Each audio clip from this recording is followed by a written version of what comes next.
Hello everyone, greetings of the day. मैं हूं doctor साहिल रॉय और मैं आपका बहुत बहुत स्वागत करता हूं मेरे YouTube channel you commerce scholar में। दोस्तों, हम इकोनॉमिक्स की ग्लॉसरी को कवर कर रहे हैं जिसमें आज का हमारा टॉपिक है बैलेंस्ड बजट। जी हाँ दोस्तों, आज हम जानेंगे बैलेंस बजट के बारे में। अगर आप इकोनॉमिक्स ग्लॉसरी से किसी भी टर्म के बारे में जानना चाहते हैं तो कमेंट करके बताइएगा, उसके ऊपर तुरंत आपको वीडियो मिल जाएगी। आज का हमारा टर्म है बैलेंस्ड बजट। आइए जानते हैं बैलेंस्ड बजट किसे कहते हैं इकोनॉमिक्स में।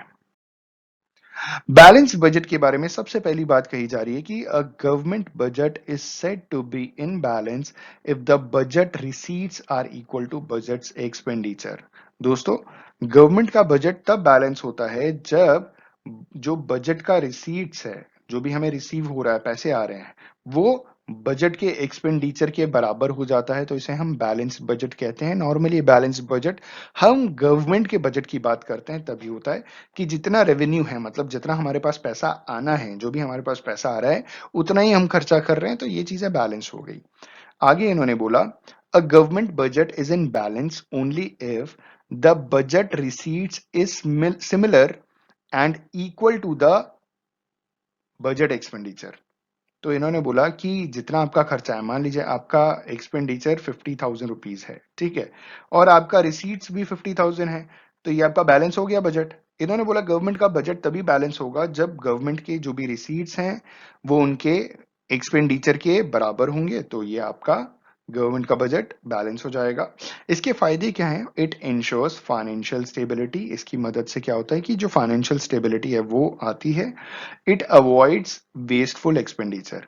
तो जब हम प्लानिंग कर लेते हैं, बजटिंग कर लेते हैं, बजट बना लेते हैं, फाइनेंशियल प्लान तैयार कर लेते हैं, तो इससे पैसे की बर्बादी नहीं होती, कोई वेस्टफुल काम नहीं होता और फाइनेंशियल स्टेबिलिटी भी आती है। इसके डीमेरिट्स क्या हैं? The process of economic growth can be hindered.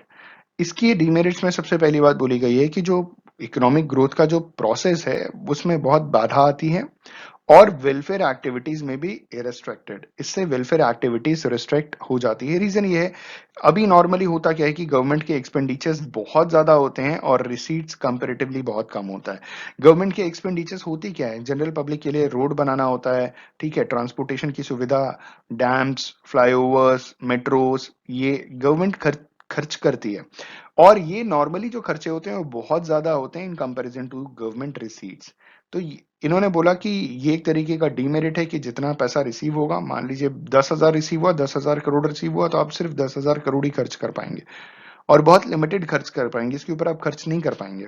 तो ये एक तरीके का डीमेरिट है। इससे इकोनॉमिक ग्रोथ भी नहीं होता और जो वेलफेयर एक्टिविटीज हैं, जो सोसाइटी के लिए गवर्नमेंट काम करती है, वो भी बहुत ज्यादा हिंडर्ड हो जाती है। आई होप एंड बिलीव कि आपको क्लियर हो गया होगा बैलेंस बजट किसे कहते हैं। On this note, thank you so much for watching this video. Have a good day and all the best for your examinations.